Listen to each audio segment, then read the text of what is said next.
I'm going to try to show you how to use Amicon centrifuge filtration tubes. So they look like this. So if you didn't look inside, you'd say it's just a normal 15 milliliter conical tube, which is true. But it has this insert which is removable. Normal 15 milliliter tube in my left hand, the actual filtration unit in my right hand. It'll tell you on the label what the molecular weight cutoff is, MWCO, molecular weight cutoff. It's supposed to retain proteins larger than this value, allowing smaller proteins to flow through.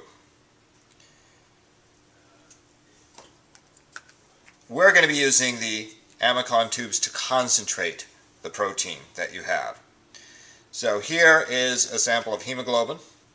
I started with my concentrated solution on the left here, and I diluted it.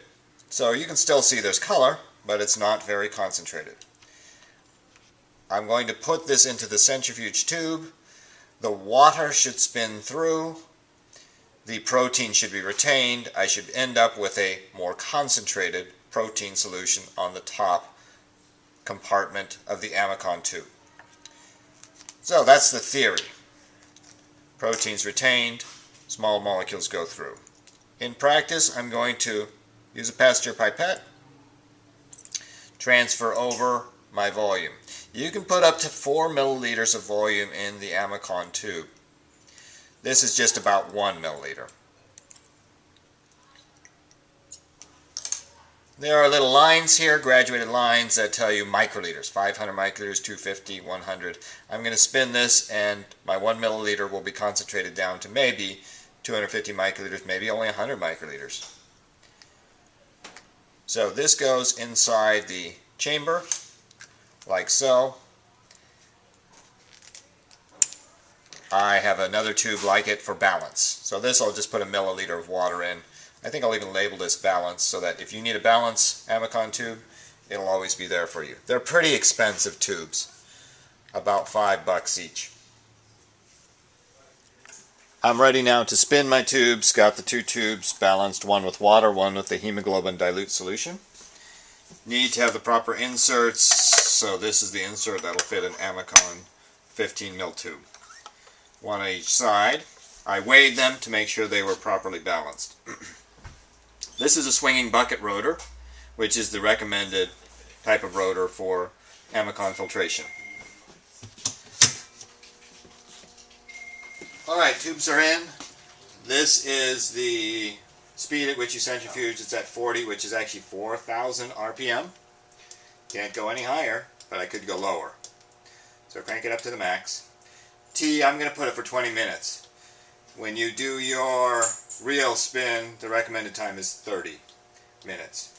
But this will get it done in time for me to show you the results. Press start. Lid is latched. Make sure you latch the lid, but now it's spinning. Won't be much to see until the 20 minutes are done.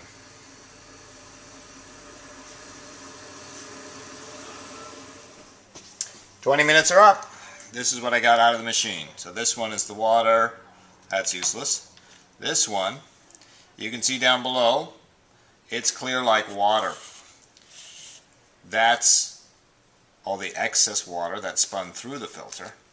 Inside the actual filter is the concentrated protein solution. There's a little bit here. It's very dark red. I'm going to try to pull it up in my Pasteur pipette. There it is. Oh my goodness, it's beautiful. Alright, so this is bloody red, blood red, and is very concentrated protein. Alright, so that's the purpose of the Amicon tube. In this case, I think it's spun down to about 50 microliters. That's the minimum volume that it can spin to. So that's great. It worked perfectly. Alright, so in your case, all the protein you have is spread out over a number of fractions. You're going to pool those, spin it down to this very concentrated sample. That'll be great to put on the gel and see what do we really have there.